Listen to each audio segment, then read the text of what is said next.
Hello friends, आज मी आहे महाराष्ट्रातील नाशिक शहरामधील वणीगडावर।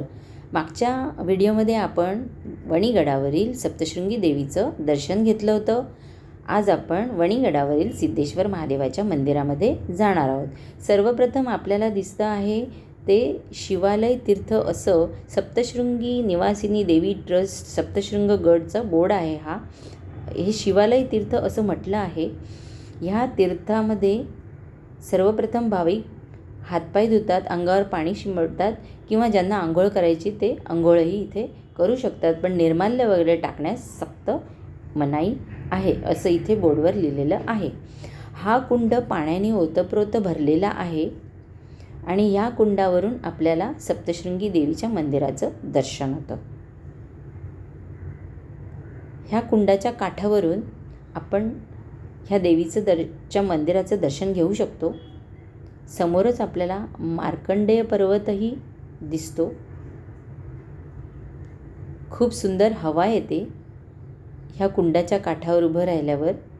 अगदी निसर्गरम्य वातावरण असं वाटतं। आपणही जरूर इथे जा, खूप छान वाटेल आणि देवीचा आशीर्वादही मिळेल।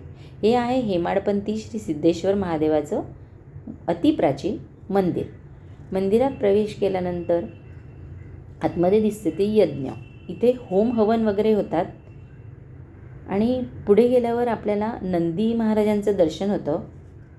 मंदिराच्या बाहेरच नंदी महाराजांची मूर्ती आहे।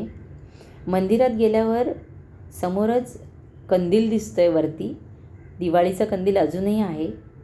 आता 12:30 वाजलेले असल्यामुळे मंदिराचा दरवाजा बंद दिसतोय, तरी आपण मंदिराच्या वरच्या काचेतून महादेवाचं दर्शन घेऊ शकतो। हे आहे श्री सिद्धेश्वर महादेव। हर हर महादेव। पाठीमागे आहे पार्वती।